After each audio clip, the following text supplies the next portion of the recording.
जय जगन्नाथ। आमे आसी पहुँची जाइछु जगन्नाथ धाम पुरी रे। मो झीर चुटी पकईबार थिला पुरी रे, तो आमे समस्ते आसी जाइछु महाप्रभु जगन्नाथंक पाखकू। तो एठी मो झीर चुटी पका चलथिला।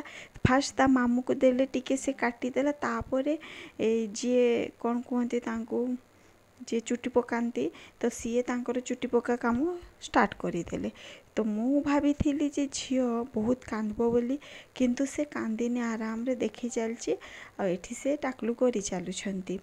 तापरे ता अजा भी पाखरे थिले, सेहितिपई से कांदी न थाई पारे कि पाइना से मामा पापा परे जदि बेसी काहाकू भल पाए से होउछंती ता अजा।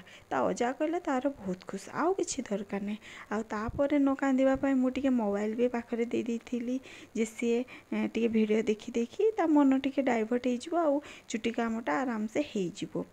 गोटे गोटे छुआ था बहुत हैरान करती, काटवाई दियंतीनि, बट मुझे भावुली सेमती न होइकी आराम रे ये देला कि पाइना जदि टिके याडे सियाडे हली थांते एटी सेठी छोट छुआ ना बाजीजीव, से ताकू बोधे आराम लगुला, से सी ढुलैबारे भी लागिथिला। से ढुलौ ढुलौ चुटी कटा भी सरीगलाणी। तापरे सी भी आराम रे सुई पड़ीथिला।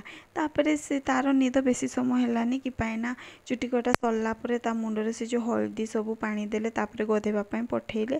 तापरे से भी उठी पड़ला। तापरे से गाधेला परे न्यू ड्रेस पिंधला। माँ झील आमे टिके फोटो उठेई देलु महाप्रभुंको पाखरे।